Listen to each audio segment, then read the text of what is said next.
Mananu mwana na mobali akufa mama bena kenda kotala cimetière te. Deuxièmement mobali na kufa mama bena kita Kongo te akenda kotala cimetière ya mobali nete because ya bitumbo yo mama bena asangagea nango corps et âme kino abundela mboka nezo sanga souci mama bena moni libération ya Kongo te to komi na point au kino Kongo eza libéré mais on a bitumane tout abundi donc que le quoi en 20.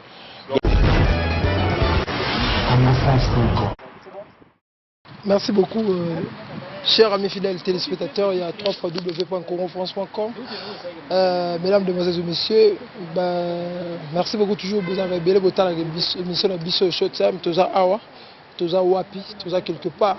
Le bien qui appelle, il y a Maman Bena. On a mis ça là pour une émission. Il y a tout ça l'émission. Pour moi, mes collègues, tout le monde a été. Mais le temps, nous avons pour une émission là où Maman Bena atiki biso na liwa o toyebite mutu normal kolo toyebanite akufika rabo to bazara mingi ye morote azara mingi na papa kuku o to yamba bango to kutana papa kuku awa na sangwa mawa papa kuku bonjour. Bonjour Yannick, bonjour. Bonjour na batnyos balandi ba Holanda biso en tout cas bonjour. En tout cas papa kuku sangonini o mato kya ozo comme ça monde entier to awa to kutaka mama bena belité ozo y prendre ngake mama bena kufi na nini Yannick omoni bitumbo tozo bunda na mboka na biso to ala ba risque belé to courir nango et puis l'air mususu tozo bunda na ba démon quoi ozo mona nga koloba mama bena belité mama bena za à bonne santé soko moni mama bena yo moko comprendre te que non eloko ni esalié mama bena zalaki bien très bien lobby to zalaki na ye na mo ya beteli nga porte ya bisinga bike non ba sola na président alors que non tout ça la live na bibo to kuta na pourquoi pour na lelo na pourquoi au samedi pour tout ça la live ya Facebook pour na makambo ndenge ba makambo ezaki ya babeni eza otumse fort alors na tongo lelo na mona kaka mwana koko na ye kobenganga non nazola musa mama zola mukate nde na kotaki na ke na chambre na ye na kino kuta chambre na ye mama koma déjà makasi donc maman ça kufaki nde toza boto tike na morgue maladie ebanité que non abelo moi tension to nini to maladie mo boy rien non maman abilité azaki bien très bien abilité ozo comprendre azaka muta ba tension bon ozo mona mais normal azalaki bien passé na 4 heures de kona biso o bavanda na meilleure place moko abi bien que non ye mama kutu mutala musi na téléphone donc mama ndenga zo solo la nde ya yo kolamuka ozo comprendre donc mama zaki na téléphone ti ba 4 heures wana akoti pe na chambre ake kolala na maka kaka non bon na se reposer quoi alors nde kokinene pe yango wana Yannick na bité bat ba otala biso sikoyo moi le bekoza nini bat belé ba bi mama bena monde entier moi le bekoza ni pe programme bo sala nene pour tout tike bembe na morgue bandeko na biso bolinga biso pona bitumbo to telema bino mo boyebi mama bena aza femme oyo premièrement nanu mwana na mobali akufa mama bena kenda kotala cimetière te. Deuxièmement mobali na kufa mama bena kita Kongo te akenda kotala cimetière ya mobali nete because ya bitumbo yo mama bena asangagea nango corps et âme kino abundela mboka nezo sanga souci mama bena moni libération ya Kongo te to komi na point au kino Kongo eza libéré mais on a bitumane tout abundi donc que le quoi en 20.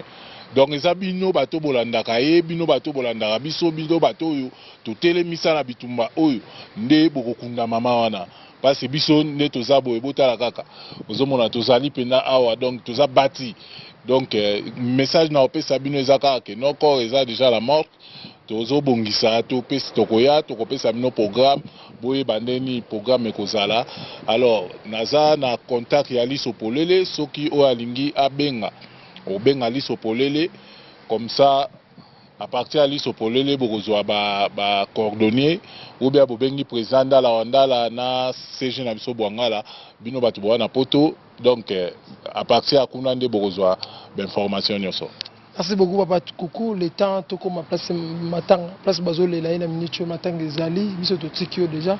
En tout cas courage kaka parce que ngapé to sola na mabena lobby, abenga ngapo to sala émission. Na yo na ye lelo.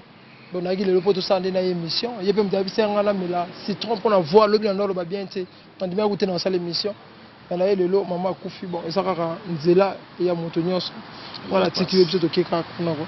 Merci Yannick, merci Penda pour la visite na bino, en tout cas merci. Merci beaucoup maman.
Merci beaucoup, les chers amis fidèles téléspectateurs.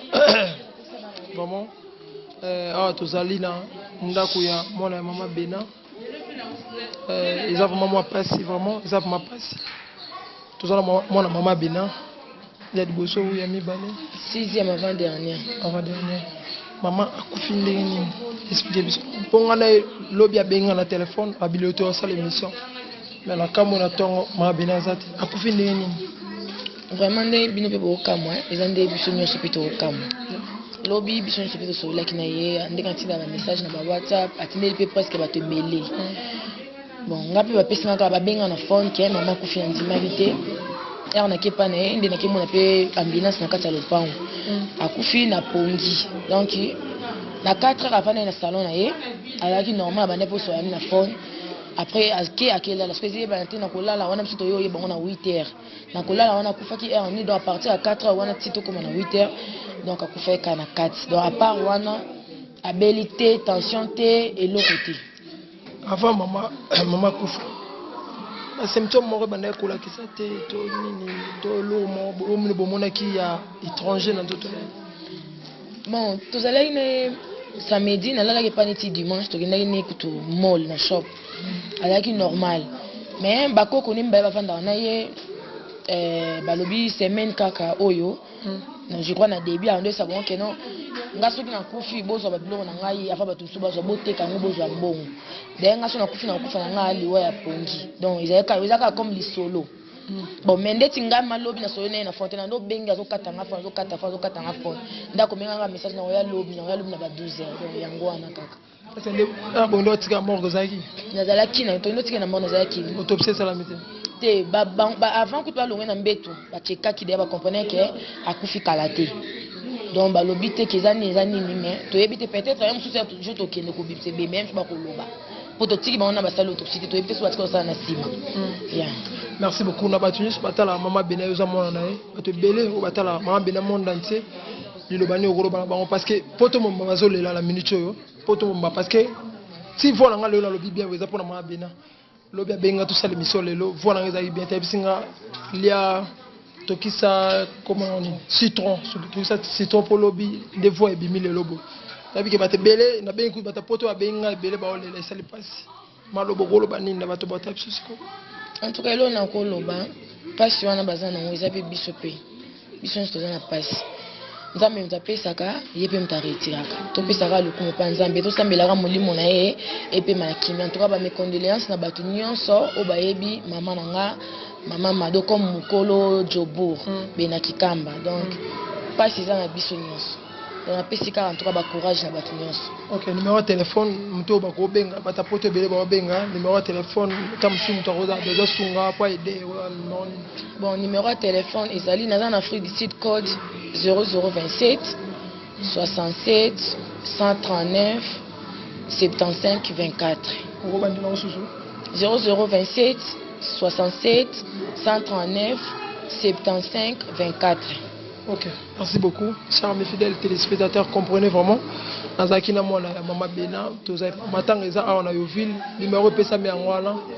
Soki bobengi bozwa yé vraiment en tout cas ba programme nyonso tout européen sabilo toujours na Congo France. Merci beaucoup na les boss José Dipumba, Mama Adèle Yombo na musika. Merci beaucoup na tout vraiment boire brancher botala biso. Tout vraiment na matanga eza souci pas si o mama Bena au tiko tika biso. Ba programme nyonso o goleka to européen sabilo. Merci beaucoup. Ciao.